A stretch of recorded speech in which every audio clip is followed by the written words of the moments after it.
በኢትዮጵያ በርካታ ፕሮጀክቶች በተለያዩ ዘርፎች በመገንባት ላይ ናቸው። እነዚህ ፕሮጀክቶች በመንግስት ከፍተኛ ትኩረትና ክትትል የሚደረግላቸው በመሆኑ የሚታይ ውጤትም እየተመዘገበባቸው ይገኛል። በግንባታ ላይ ከሚገኙና በቅርቡ የተጠናቀቁ የውሃ ኃይል ማመንጫዎች ሰፊን ቦታ ሲይዙ ከንፋስና ጂኦተርማል ወይም እንፋሎት ኃይል የሚያመነጩ ፕሮጀክቶች ግንባታም በመካሄድ ላይ ይገኛል። በቅርቡ ሶማሌ ክልል አስመርቀናል፣ ህዳሴ አስመርቀናል፣ ወልመል አስመርቀናል።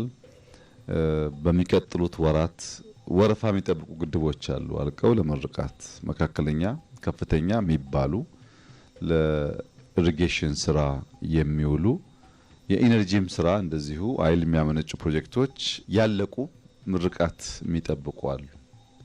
ወደ እንደዚህ ያለው አውድ ያስገባን መፍጠርና መፍጠን ነው።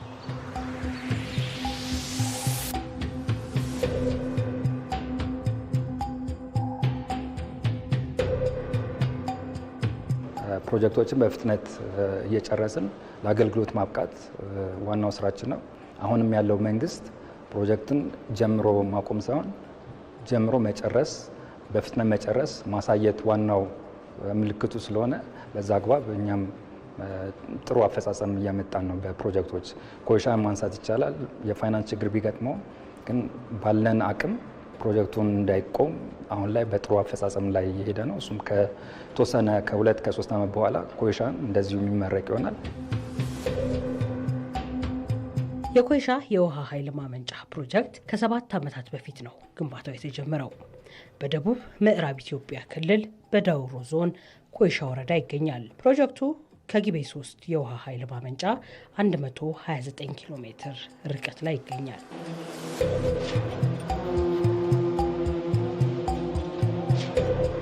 ፕሮጀክቱ ሙሉ በሙሉ ሲጠናቀቅ 1800 ሜጋዋት ኃይል የማመንጨት አቅም ይኖረዋል። የኮይሻ ግድብ የኤሌክትሪክ ኃይል ማመንጫ ብቻ ሳይሆን የቱሪዝም መስህቦችንም የያዘ ከታላቁ የኢትዮጵያ ህዳሴ ግድብ ቀጥሎ ያለ ታላቅ ሀገራዊ ፕሮጀክት ነው። ላለፉት 2 ቀናት በኮይሻ አካባቢ የካቢኔ አባላት ቆይታ አድርገናል። የወሰደውን መጠነኛ እርምጃ በበለጠ ጥረትና ድካም ጀግኖቹ እንደዚህ ላለ ለአማረ ነገር አብቅተውታል። እነዚህን ግለሰቦች ሳናመሰግን የኮንታን ነዋሪዎች ሳናመሰግን ፕሮጀክቱን ብቻ ካየን በቂ አይሆንም።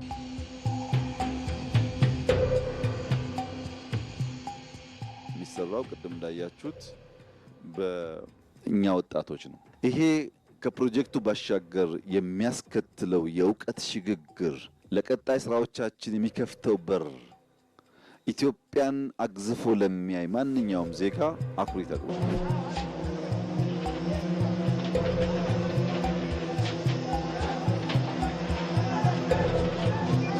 በግንባታ ላይ በሚገኙ ፕሮጀክቶች የሰራተኞችን የስራ ላይ ደህንነትና ጤንነት መጠበቅ ቁልፍ ጉዳይ ነው።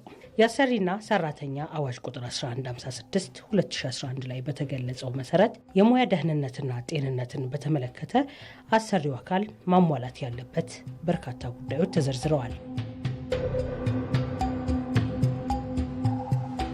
እንደዚህ አይነት ትልልቅ ሜጋ ፕሮጀክቶች ሲሰሩ ከፍተኛ ግብአት የሚፈልግ ፕሮጀክት ነው። ስለዚህ በርካታ ግብአት የሚሆኑ እቃዎች ወደ ፕሮጀክቱ ይመጣሉ። በርካታ ትራንስፖርቴሽን አለ ማለት ነው። እንደ ስራው ባህሪ ደግሞ ከፍተኛ የኤሌክትሪክ መስመር ያለበት፣ ከፍተኛ ግፊት ፕሬሸር ያላቸው የውሃ መስመሮች አሉበት እና በጣም አደጋ ሊያስከትሉ የሚችሉ በርካታ መሳሪያ ያሉበት ፕሮጀክት እንደመሆኑ እነኚህን በጥንቃቄ ማኔጅ ማድረግ ካልተቻለ በስራ ላይ የሚፈጠር አደጋ ይኖራል ማለት ነው። ስለዚህ በጣም ሜጋ ፕሮጀክት እንደመሆኑና በርካታ ለአደጋ የሚያጋልጡ አክቲቪቲዎች እንደመኖራቸው መጠን ስራ ላይ ደህንነትን ማስጠበቅ ዋናና የፕሮጀክቱ አንዱ ኮር ስራ አድርገን ነው የምንወስደው። ለዚህም ጠንካራ ቲም ፈጥረናል። ራሱን የቻለ የሴፍቲ ዲፓርትመንት አለ። በአጠቃላይ ወደ 147 ሰራተኛ ያሉት ትልቅ ቲም ነው ያለው።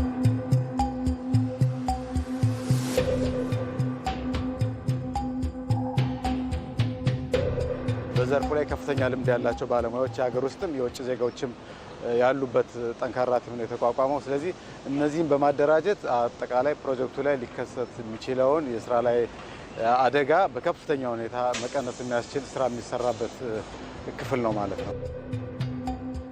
የስራ ቦታ ደህንነት ዋና ቅድሚያ ሁኔታችን ነው። ምክንያቱም ሰራተኛችን ደህንነቱ ካልተጠበቀ ስራው አይሰራም ማለት ነው። ስለዚህ መጀመሪያ ሰው ነው፣ ከስራው በፊት ሰው ነው። ስለዚህ ሁሉም ቦታ የሴፍቲ ምልክቶች አሉ፣ ከፍተኛ የሆነ ጥንቃቄዎች አሉ። ማንም ራሱ ወደ ስራ ቦታ የሚፈልገውን የሴፍቲ ኢኩዊፕመንቶች ሳይጠቀም መግባት አይችልም።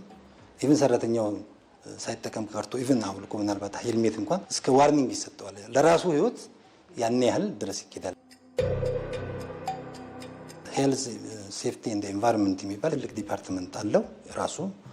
በእኛም በኩል እንደዛ ኤንቫይሮንመንታል ሶሻል ሞኒተሪንግ ዩኒት የሚባል ትልቅ ዲፓርትመንት አለን። ትልቅ ነው። ምናልባት ለዚህ አይነት ፕሮጀክቶች ትልቅ ብዙ አይን አለበት፣ ዓለም አቀፍ አይኖች አሉበት። ያን ብቻ ሳይሆን ለህዝባችንም፣ ለእኛም፣ ለኤንቫይሮንመንትና ሄልዚ ሴፍቲ የተመለከቱ ነገሮች ባህላችን ማድረግም አለብን፣ የግድም ነው።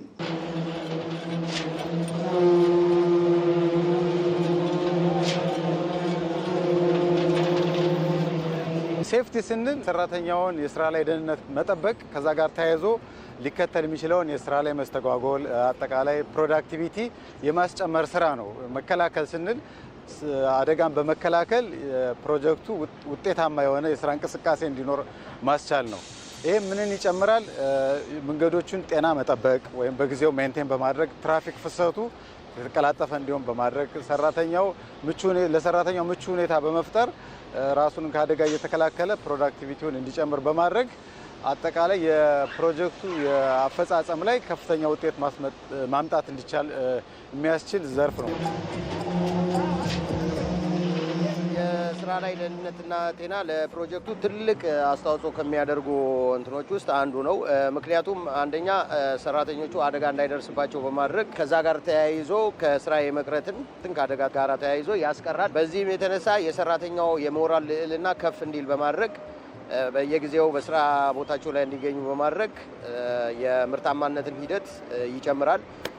ካምፓኒውን ኢሜጅ በትልቅ ደረጃ ያሳድጋል።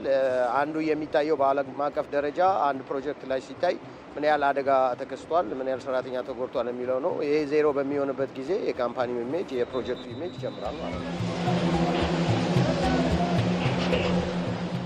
አንደር ኮንስትራክሽን ላይ ያለ ምንድነው ታርጌታቸው? ዜሮ አክሲደንት ማድረግ ነው።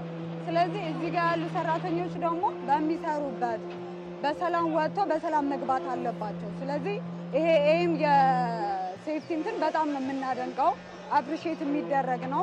ምክንያቱም ሰው እዚህ ጋር ያለው ቤተሰብም ለማስተዳደር ራሱንም ለመቻል ነውና ያለ ምንም ችግር ግን ያለ ምንም አክሲደንት ወደ ቤቱ በሰላም መግባት አለበት የሚል አላማ ስላላቸው እኛም በተቻለ መጠን ይህንንም አድሬስ ለማድረግ እንሰራለን። ሴፍቲ ቅድሚያ ነው። ሴፍቲ ፈርስት ይላል። በዛ ምክንያት ሴፍቲ ነው የምናስቀድመው። ለህይወታችን ስንል ነው ሴፍቲን በጥንቃቄ አድርገን የምንሰራው ማለት ነው።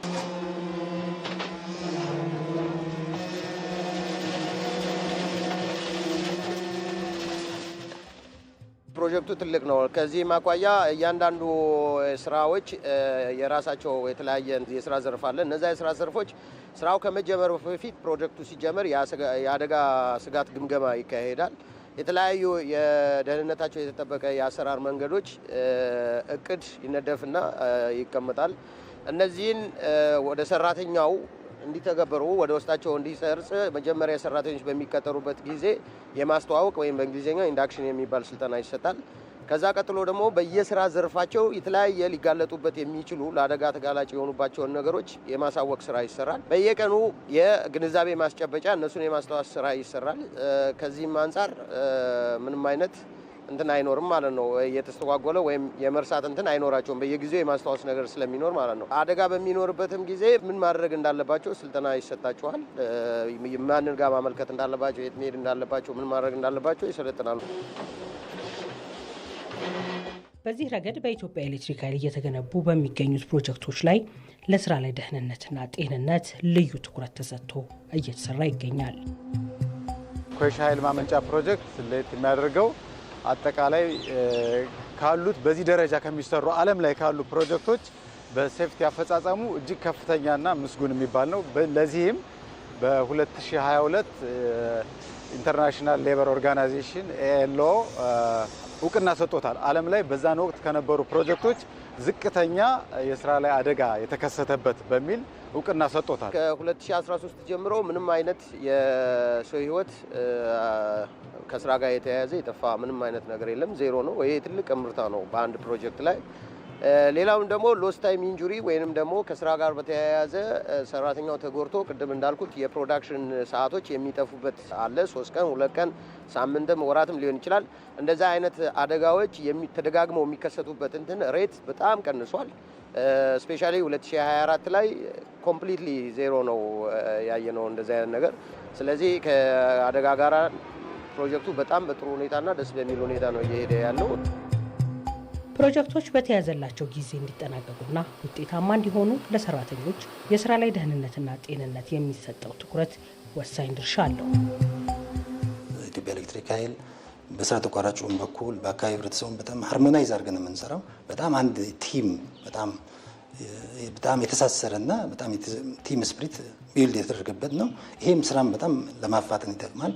ከዛ በላይ ከሁሉ በላይ ደግሞ የሰራተኞቻችን ደህንነት መጠበቅ ስራችንን በጥሩ ሁኔታ በኳሊቲና በፍጥነት እንዲሰራለን ያደርግልናል እና ይሄ የሴፍቲ ኢሹ ማስተማር ኮንቲኒስ ነው መሆንም ስላለበት እና በየቀኑ ኦን ዴይሊ ቤዚስ ምንም ፉል ሰዓት ነው ይሄን ሴፍቲ ኢምፕሊሜንቴሽን የሚቆጣጠሩ ስልጠና የሚሰጡና ከሹፌሮቻችን ጀምሮ ነው ኮንቲኒስ የሆነ ስልጠና ኮንቲኒስ ማለት ኮንትሮሊንግ ሲስተም ያለን ያ በመሆኑ ደግሞ ቲም ስፕሪት ራሱ ይፈጥራል።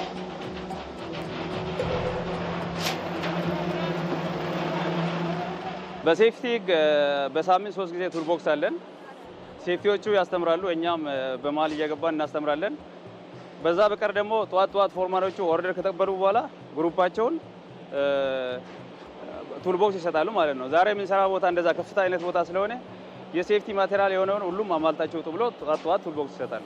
በዛ መሰረት ነው የምንሰራ። የካምፓኒውን ገጽታ በዛው በኩል ነው የሚታየው። ምክንያቱም ምን ያክል የሰውን ደህንነት እየጠበቀ ነው የሚለውን መታየት አለበት። ምክንያቱም ላይክ እዚህ ጋር 10 ሰው አምጥተሽ 5ቱን ተጎድተው በ5 ብቻ አቺቭ ብታረጊ ይሄ ጎል አይደለም። ስለዚህ የሴፍቲ ህጎችን በዛው ልክ መከበር አለባቸው። ፕሮጀክቱ ሆን ብሎ ስፓትንም ያመጣል ከውጭ ሀገር ቱልቦክስ ይሰጠናል። በዛ መሰረት ነው የምንሰራ። ቅድሚያ ለራሱ ድርጅቱ ለስሙ ሲባል ስፓት አምጥቶ ያስተምሩናል። በየወሩ በየ2 ወሩ ያስተምሩናል። በዛ መሰረት እኛ ደግሞ ወርደን ሰራተኛ እናስተምራለን።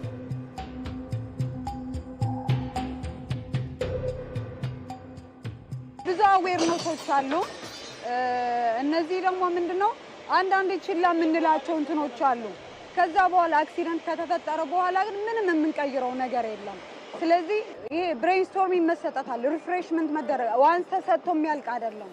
ዴይ ቱ ዴይ ስለሚሰጣቸውም ያው በዚህ ምክንያት ደግሞ ሴፍቲዎቹ ላመሰግናቸው እወዳለሁ። በፕሮጀክቱ በስራ ላይ የሚገኙ ሰራተኞች ሁሌም ጠዋት ላይ ለስራ ላይ ደህንነትና ጤንነት ስልጠናና ትምህርት ከመስጠት ባሻገር የቅርብ ክትትልም ይደረጋል።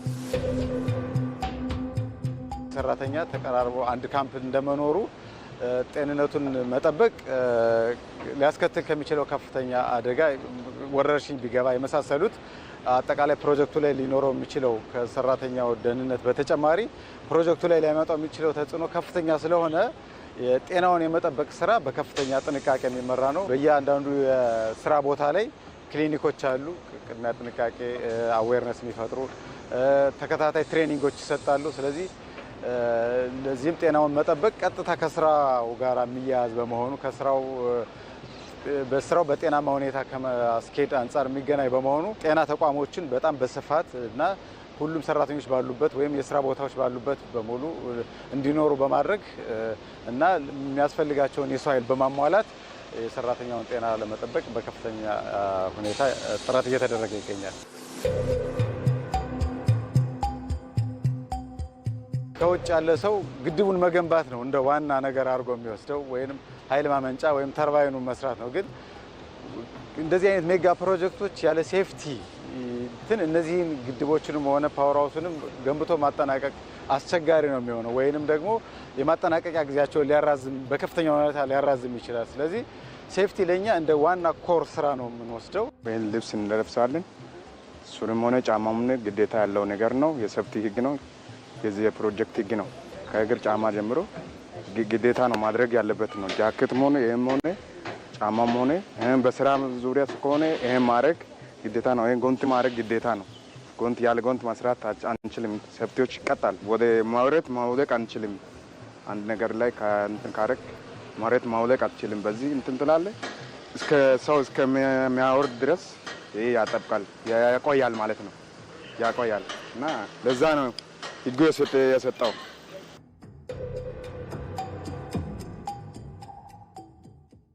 አዲስ የሚጀመሩ ፕሮጀክቶች ከመጀመራቸው በፊት አበዳሪ ተቋማቱ ከሚያስቀምጧቸው መስፈርቶች መካከል የአካባቢና ማህበራዊ ጉዳዮች ተጽዕኖ ግምገማ ጥናት መካሄዱን ማረጋገጥ ነው። ይህ የተጽዕኖ ግምገማ ጥናት ፕሮጀክቶች በሚገኙበት አካባቢና የአካባቢውን የማህበረሰብ ደህንነት ለመጠበቅና ከለላ ለመስጠት ፕሮጀክቶቹ ከመተግበራቸው በፊት የሚከናወን ነው። እንደ ኮይሻ የውሃ ኃይል ማመንጫ ፕሮጀክት ያሉ ፕሮጀክቶች ከመገንባታቸው በፊት የአካባቢና ማህበራዊ የዳሰሳ ጥናት ይካሄዳል። ሀገሪቱ ባወጣቸው አዋጅ መሰረት የአካባቢ ተጽዕኖ ግምገማ አዋጅ አለ። በዛ አዋጅ መሰረት ፕሮጀክቶች ከመገንባታቸው በፊት የአካባቢና ማህበራዊ ተጽዕኖ ግምገማ ጥናት ይካሄዳል ማለት ነው። ይሄ የተጽዕኖ ግምገማ ጥናት የሚካሄድበት ዋነኛው ምክንያት ፕሮጀክቱ የሚኖረውን አሉታዊና አዎንታዊ ተጽዕኖዎች ለመለየት ነው ማለት ነው። ጥናቱ በሚካሄድበት ጊዜ ሰፊ ዘርፈ ብዙ ሴክተሮች ይጠናሉ። ከነዚህ መካከል የባዮፊዚካል ጥናት ይጠናል፣ የሶሺዮ ኢኮኖሚክ ጥናት ይጠናል። ይህንን ጥናት ሲጠና አማካሪ ድርጅት በዘርፉ ልምድ ያለው አማካሪ ድርጅት ቀጥረን ነው ጥናቱን ያስጠና ነው። ጥናቱ በሚጠናበት ጊዜ በአካባቢው የሚገኙ የመስተዳደር አካላትን፣ ማህበረሰቡን፣ የሚመለከታቸውን ባለድርሻ አካላት በማወያየት የተጠና ጥናት ነው ማለት ነው። ስለዚህ ፕሮጀክቱ የግንባታ ምዕራፉን ከመጀመሩ አስቀድሞ የሁሉንም ባለድርሻ አካላት ተሳትፎ በየደረጃ ያሉ ባለድርሻ አካላት ተሳትፎን ባረጋገጠ መልኩ ሰፊ ጥናቶች ተጠንተዋል ማለት ነው።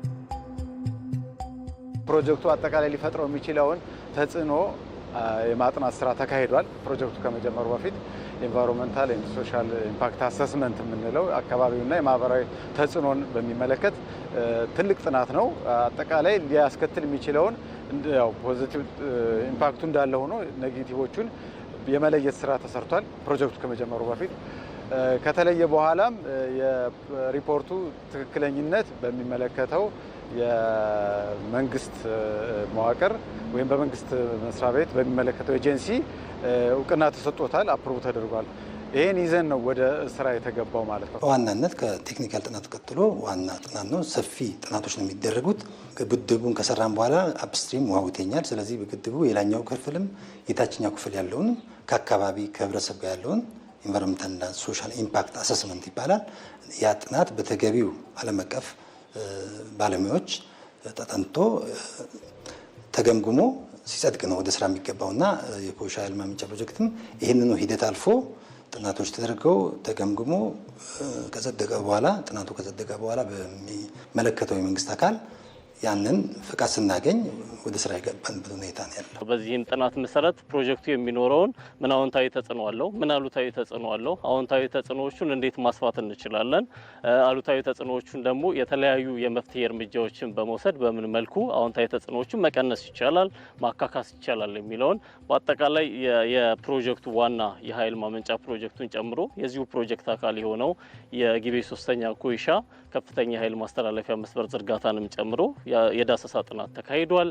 የዳሰሳ ጥናቱን ተከትሎ ደግሞ የመልሶ ማቋቋም ጥናት አካሂደናል ማለት ነው። ስለዚህ በአጠቃላይ ኮይሻ ፕሮጀክት ግዙፍ ፕሮጀክት ነው፣ ሜጋ ፕሮጀክት ነው። ፕሮጀክቱ ከመጀመሩ አስቀድሞ መጠናት ያለባቸው በአካባቢና ማህበራዊ ዘርፍ ማለት ነው ሰፊ የዳሰሳ ጥናቶች ተከናውነዋል ማለት ነው። ኃይል ማመንጫው ራሱን የቻለ አንድ ፕሮጀክቱ ነው። በስሩ ደግሞ የተለያዩ ፕሮጀክቶች አሉ። ስለዚህ አሁን ትራንስሚሽን ላይኑን ስንሰራ ወይም የኃይል መስመሩን ስንዘረጋ የመጀመሪያው ስራ ያደረግነው ምንድነው? የሚመለከታቸውን ስቴክሆልደሮች ለየን። ይሄ ማለት ምንድነው? በመስመሩ የሚያልፍባቸው ወረዳዎች፣ ዞኖች የጋራ መድረክ ፈጥረን አጠቃላይ ሊያስገኘው የሚችለውን ፋይዳ በማብራራት ሊያስከትለው የሚችለውን ተጽዕኖ በማስቀመጥ ሰፊ የምክክር መድረክ ተዘጋጀ። በዚህ ምክክር መድረክ መሰረት አንደኛ ስራውን የማስተዋወቅ፣ ሁለተኛ ተጽዕኖውን፣ ከዛ ደግሞ ስራዎችን ቆጥሮ ለሚመለከተው አካል የመስጠት ስራ በመስራት ትራንስሚሽን ላይኑ በሚሰራበት ወቅት ያለ አንዳች ችግር መስራት አስችሎናል ማለት ነው።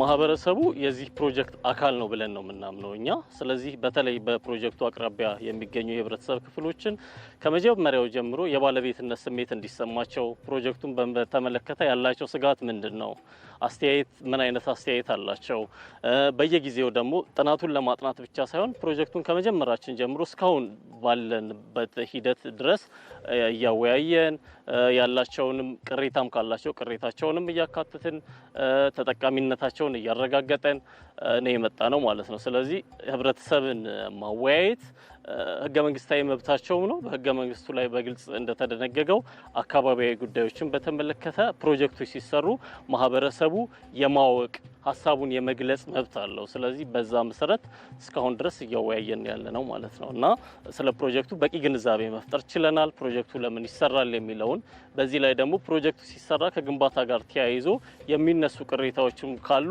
የቅሬታ ማስተናገጃ ስርዓት ዘርግተን ቅሬታዎችን እየተቀበልን እየፈታን እስካሁን የመጣንበት ሂደት ነው ያለው ማለት ነው።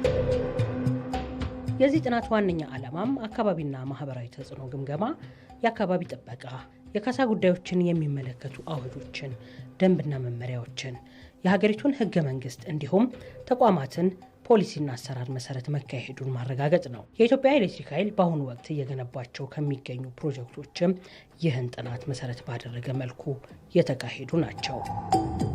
ፕሮጀክቱ ውይይት አድርጎ ነው የጀመረው። ውይይት ሲያደርግ አንደኛ የሚመጣው ፕሮጀክት ያው የኢትዮጵያ አጠቃላይ ህዝቡን የሚጠቅም ፕሮጀክት እንደመሆኑ መጠን የተለያዩ ልማታዊ ስራዎችን ለመስራት ለማስተሳሰር በተለያየ መንገድ እቅዶች ይኖሩታል። ጥሩ ነገር አለ። ነገር ግን እሱን ተከትሎ የተለየ ካሳ ምናምን እንደዚህ ነገሮች እንደማይኖር አስቀድሞ ተነጋገሩ። ለምሳሌ መንገድ ሲወጣ ካሳ እንደማይኖር፣ ግን የመንገዱን ተጠቃሚ ለመሆን ማህበረሰቡ መግባባት እንዳለበት በመንግስት ደረጃም በወቅቱ ወረዳውን ከሚያስተዳድረው መስተዳድር አካላት ጋርም መናበብ ነበር። ከዛ ህብረተሰቡን አወያየን። ህብረተሰቡም በዛ ልክ ያለውን ሙዝ፣ ቡና፣ የተለያዩ አትክልቶችን ጭምር አንስቶ ቤቱን አንስቶ በዚህ መንገድ አልፎ ለምሳሌ የመለኮዛ ወረዳ ዋና ከተማ ላሃን ለመግባት ባንክ ተጠቃሚ ለመሆን ገበያ ትስስር ለመስራት መንገድ ስለሚያስፈልግ በዚህ መንገድ ነው ህብረተሰቡ ተስማምቶ ስለነበር ያለ አንዳች ቅሬታ ነው። ታሩ በፊት ልማዱ ሲመጣ ሰዎቹ ሲጠይቅ በፍቃድ ነው የሰጠው። ግምት ከፍላለሁ ለዚህም ቦታ ለታውር አስፈላጊ ነው ብሎ ባለሙያው ጸንቶ ስላደረገ ፍቃደኛ ሁኜ ነው የሰጠው። ታውሩ መተኪያ ቦታውን በእምነት ታማኝነት ልማድ አስፈላጊ ነው ብዬ ሰዎች ጋር ተመካክሬ ሰጥቻለሁ። ግምቱን ወስጃለሁ። ካሳ የጠቀምኩት የወሰድኩትን ቤት ሰርቻለሁ። ሹቦ ይደርሳል ብሎ አሁንም ካሳ የሚሰጠውን ቀሪ ለኔን የሚያስፈልገው ነገር ለመስረት እቅድ አለ። ይህ ጥናት መካሄዱ ፕሮጀክቱ አሁን ለደረሰበት የግንባታ ደረጃ ያለው ጠቀሜታ ከፍተኛ ነው። ቅድሚያ ስራዎችን የማማከሩን የኮንሰልቴሽኑን የመመካከሩን ስራ ቀድሞ መስራት አጠቃላይ ለስራ ክንውኑ እጅግ ትልቅ አስተዋጽኦ ነው የሚኖረው። አብዛኛው ነገር ለትራንስሚሽን ወይም ለኃይል ማስተላለፊያ መስመሩ እንዳደረግ ነው። አጠቃላይ ፕሮጀክቱንም በተመለከተ ስቴክሆልደር ኢንጌጅመንት ሰርተናል። ወይም የሚመለከታቸው ባለድርሻ አካላት እንዲወያዩበት ኃላፊነታቸው ምንድነው፣ ግዴታቸው ምንድነው የመሳሰሉትን በመስተዳድሩም በኩል ደግሞ ቢሆን የሚሉትን ነገር አንስተዋል። እንደ ፕሮጀክትም እነዚህ የተነሱ ጥያቄዎችን ወስደን የትኛውን በየትኛው አግባብ መፍታት አለብን፣ የትኛውንስ መፍታት አንችልም፣ ለምንስ መፍታት አንችልም የሚለውን ነገር እንደ ማኔጅመንት እንደ ፕሮጀክት ማኔጅመንት አይተን ወደ ስራ የገባን በመሆኑ በአካባቢው ያሉ የወረዳ መስተዳድሮች ከፍተኛ እገዛ እያደረጉልን ያለው። በፕሮጀክቱ ምክንያት የተለያዩ አላስፈላጊ አስወግዳቸው ማቴሪያሎች አሉ። ያንን ማቴሪያል ካስወገድን በኋላ ላንድስኬፑን ወይንም ደግሞ ተፈጥሯዊ ይዞታውን እንዲጠብቅ መልሰን የማስተካከል ስራ እንሰራለን። ቶፕ ሶይል የምንለው ወይም መልሶ እንዲበቅልልን ሊያስችል የሚችል የላንድስኬፕ ስራ ከሰራን በኋላ ያንን አስተካክለን አሁን በመትከል ሂደት ላይ ነው የምንገኘው። እንግዲህ እንደምታዩት እዚህ አካባቢ ዋንዛዎችን ለመትከል ተሞክረዋል። ገለሎ የሚባል ለአካባቢው አየር ንብረት ተስማሚ የሆነ ከአፈሩ ጋር ከሶይል ታይፑ ጋር ተስማሚ የሆነ አትክልቶችን በመምረጥ እየተከልን እንገኛለን ማለት ነው። ስለዚህ ይሄ ቦታ ከዚህ ቀደም ብታዩት እንደዚህ አልነበረም። አሁን ግን ወደ ተፈጥሯዊ ይዞታው እንዲመለስ ስራዎች እየተሰሩ ነው። ድርጅታችን ያው ከአካባቢ ስራዎች አንዱ ዘርፍ አካባቢን መመለስ ነው። በስራው ምክንያት በኮንስትራክሽኑ ስራ ምክንያት ዲፎርምድ የተጎዱ ቦታዎች ወይም ደግሞ ስፖይል የሚባላሉ ቆሻሻ አፈሮች፣ ድንጋዮች፣ ኮንክሪት ቆሻሻዎች የሚደፉበት አለ። እንዲሁም ኳሪዎች አሉ ማቴሪያል ኤክስትራክት የምናደርግበት። እነሱን ስራቸውን ሲጨርሱ ወደ ነበሩበት የግድ ይመለሳሉ። ስለዚህ እዚህ ጋር የምታዩት ስፖይል ዲስፖዛል ኤሪያ የነበረ ነው። ስለዚህ ወደ ነበረበት እየመለስ ነው። አመቱ ነው ከተተከለ። ይህ እንደምታዩት እንደገና ባክፊል ተደርጎ ቶፕ ሶይል ተደርጎበት ሪሼፕ ተደርጎ ኢሮጅን ኮንትሮል ሜቶዶችን እዚህ ጋር ኢምፕሌስ ተደርገው ያው የምታዩት ደረጃ ላይ ደርሷል።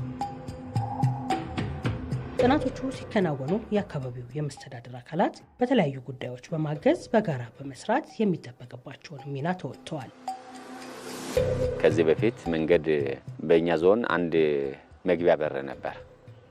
ከዋና ከኢትዮጵያ መዲና ከአዲስ አበባም ቢሆን ከጅማም ከተለያዩ ማህበረሰብ አሁን ድልድይ በመጣልና እስከ ፕሮጀክቱ ያለውን አክሰስ በመስራታቸው በዚህ በኩል እስከ ጅማ እስከ አዲስ አበባ ዳውሮ በዚህ መንገድ አገኝተዋል። ይሄ ትልቅ ምስጋና ካቀረቡት ነገር አንደኛው የመንገድ ልማት መሰረተ ልማት ነው። በዚህ ጎን መንግስት የሚሰራውን ስራ ደግፎ በዚህ በኩል ፕሮጀክቱም ሰርቶ ከማህበረሰቡ ጋር ተገናኝቶ ህብረተሰቡን ከህብረተሰቡ ጋር በማገናኘት ትልቅ ጠቀሜታ አለው። ኢኮኖሚካሊም ሶሻሊም ከፍተኛ ጠቀሜታ ያለው ነውና አንዱ ምስጋና ያቀርባለሁ። ሌላው እዚህ ከተማ ላይ የከተማው ወጣቶች መካከለኛ የወጣቶች የስፖርት መዝናኛ ስቴዲየም ተገንብቷል። ላለፉት 3-4 ዓመት በፊት ይሄ በመደረጉ አንዱ ምስጋና ያቀረበው ነው። ከተማ ላይ ውስጥ ለውስጥ መንገዶችንም በሳሊኒ ከዚህ በፊት አሁን ዊ ቢልድ የሚባል ከዚህ ሳሊኒ ኢምፕሪጂሎ በመነበረ ጊዜም ያሉ የማኔጅመንት አካላት የነበረውን ችግር አይተው ውስጥ ለውስጥ መሰረተ ልማቶችን ሜንቴናንስ ስራ የጥገና ስራም ከፈታ ስራም ተሰርቶ እንደዚሁ መንገዶች አክሰስ ተደርጎ ወደ ክላስተር የሚሄድ ለምሳሌ በባንካ ኮዛ ከፈታ ስራ የመጀመሪያ ዙር ተሰርቷል።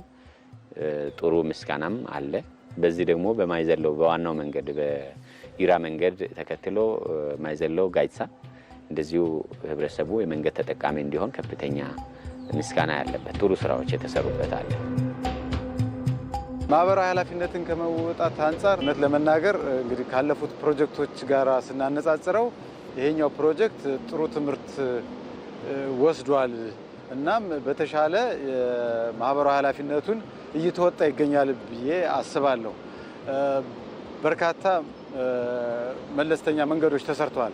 ምናልባት በድምሩ እስከ 100 ኪሎ ሜትር የሚደርሱ በአካባቢው ለሚገኙ ማህበረሰቦች ተሰርተዋል። ጤና ኬላዎች፣ የተለያዩ ግብዓቶች እርዳታ ተደርጓል። የእምነት ተቋሞች ተሰርተዋል። የተለያዩ እገዛዎች እየተደረጉ ይገኛሉ። ያው እንደዚህ አይነት ነገር ኮንቲኒየስ ነው፣ መቀጠል ያለበት ነገር ነው። እስካሁን በተሰራው ነገር መልካም ጥሩ ነው ብለን ብንወስድም በቀጣይነት ደግሞ የተለያዩ ከህብረተሰቡም የሚነሱ ይሄ ቢሆንልን የሚሉ አሉ። መስተዳድረውም